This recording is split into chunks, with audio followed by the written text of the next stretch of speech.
This is a do-it-yourself Whimsy Wreath tutorial by Jeannie Nadja Studios.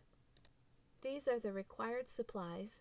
You'll need a paper plate, a glue gun and glue sticks, a pencil, scissors, cardstock, a cylinder object to trace circles like a glass or a large circle hole punch, a can tab, a toothpick and or chopstick, and an ink pad.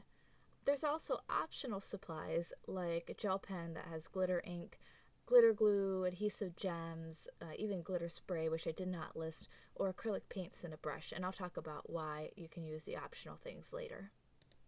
Step 1, I've already done in the photo here, but you want to cut out the middle of your paper plate, that way you have the base for your wreath.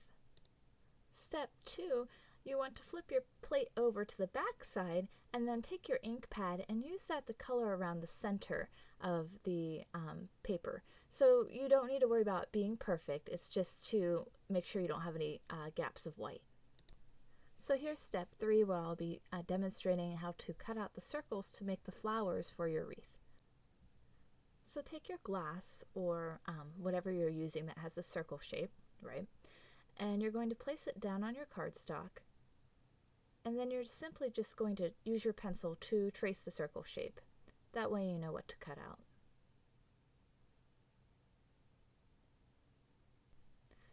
And you just simply cut it out, and you don't need to worry about it being perfect.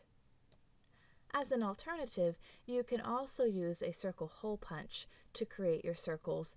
These will give you smooth edge circles, and it also saves a little bit of time. Next, you are going to make spirals, and you're going to do this. You can either trace the spiral on the paper and then cut it out, or you can pick up your piece of cardstock and do it without a trace, just by simply cutting around into a spiral. I prefer to do it without tracing the lines myself, but if you need the guideline, you can make it. No problem with that. I also recommend using small scissors for this, as the large scissors might be more difficult to cut into the middle. But you'll just cut it out like so. And you can trim off any awkward areas too if you like. Again, this does not need to be perfect. Now we have step 4, which is making your flowers. So you're going to take your spirals now, and what you'll want to do is roll them into little flowers, as I have here. And of course, the bigger the circle, the bigger the flower, the smaller it will be. So take your end, and you're going to just carefully roll it, and you'll use one hand to hold the paper in place so that it doesn't spring out of shape, and use the other hand to help roll it around. And you'll just continue to do this until you get to the center of it. And again, make sure you hold it in place, otherwise it will pop out and lose its shape. You want to get it as tight as you can, because it's going to lose some of that shape anyway when you glue it, so make sure you get it as tight as possible. And when you get to the little end tab there, this is where you'll add your glue. And I use hot glue for mine because I think it holds better. But you do need to be careful, because as you press the bottom together and squish it all in, the glue can come out and burn you on the sides, so be careful when you do this. You can use white glue as an alternative, but I find that it takes a little longer for that to set versus the hot glue, which is why I prefer the hot glue. So you'll keep doing this until you have a lot of little flowers to add to your wreath. How many you need just depends on 1, how big you make the original circles, and 2, how big your wreath form is. So I often make batches of them, and then we'll reuse some in other projects too. And again, just keep it tight. They don't have to be perfect either, if that's part of the whimsy charm, is that they'll be a little bit off and not quite all uniform. Now you can also add a little bit more to the flowers by painting them. I've taken them and hand painted them with acrylics, or you can take your ink pads and simply stamp the edging of your flowers against the ink pads, like so. And again, this will just add a little bit of extra color. Depending on what colors you choose, it can alter the flower a lot. If you use dark cardstock, you can use a lighter ink, or if you use light cardstock, use a darker ink with it. And these are just ways that I like to make variations with the flowers. Of course, you can choose cardstock with patterns on it. Just remember the center of the cardstock sometimes is white, so I like to color the edges so that they're not white. If it's solid color in the middle, I like to also give it alternative colors. This little wreath here, what I did was I took my gel pen that has a glitter ink, and I actually traced over the edges to give it a little bit of sparkle. So you can do that too. It's a little bit time consuming though if you go this route. Sometimes I prefer just to get a brush and paint or use a glitter spray instead to achieve the same results. But as you can see, you can just simply trace over it, and that will give it a little bit of sparkle too. You can also take glitter glue and dab some of that in the middle of the flower to give it a center that sparkles. And I've done that on these here, as you can see. So any type of glitter glue or glitter paint will work as well too. I like these little ones that I pick up at Michael's because they're fairly cheap. And you just simply dab it in, and then you'll let your flower sit while that dries.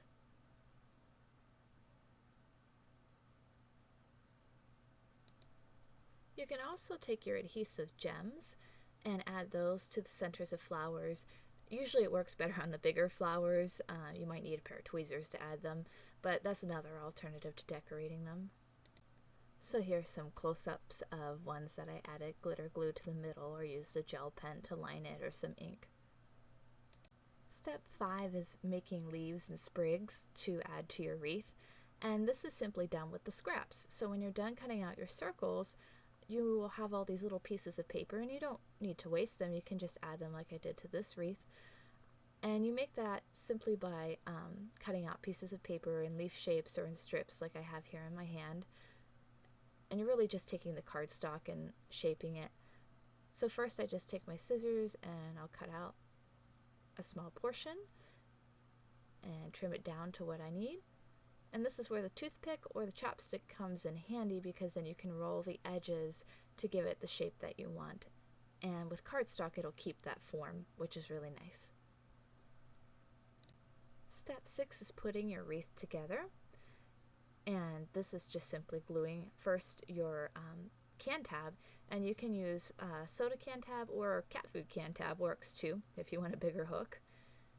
And you simply take your tab and you'll flip your wreath over and just glue it to the back with the hot glue. Again, be careful you don't burn yourself, and you might also need a couple layers or to really stick a lot on there just to make sure it holds nice and tight. You can even use a small strip of cardstock when pressing it against the back too. Usually I can just get mine to stick with simply the glue and the tab itself. And you'll just press it down and make sure it's secure. The last part is just simply gluing the flowers and the leaves or sprigs to your paper plate. And there's really no correct way to do this. You just lay them out how you like. Sometimes I'll stack them around the edges just to see how I like the colors and the shapes. And other times I'll just kind of start going at it and randomly gluing them and let it take its own creation. And again, this is just simple. Make sure that you don't burn yourself as you do this. You can even stick wax paper down underneath if you want to make sure you don't get any glue on your table as well. And usually I like to start with the flowers and end by adding the leaves and the sprigs, because you'll see all these little gaps after you get the flowers on, and that's a good place to stick those leaves and sprigs as you go. So these are great because you can make them for any holiday or occasion. Just change up your colors. So I made this one for Christmas. I've made them for spring, Day of the Dead. And you can even change the sizes. This one I just took, I made a circle and I cut it out into a smaller shape to make a little wreath. You can use a big paper plate then if you want a bigger one, or I use small ones from the Dollar Tree. Doesn't really matter. You can customize this to however you need. So here's some more examples of what I made too with these. So again, a spring wreath and then a St. Patrick's wreath where I just added a few to it. And this is the finished one that I was working on in this video, hanging on my wall. And here's a quick one for my Day of the Dead shrine, in orange and black that I made. So anyway, I hope you enjoyed this, and you can find me online at these various social media sites. Please like and subscribe, and thank you again.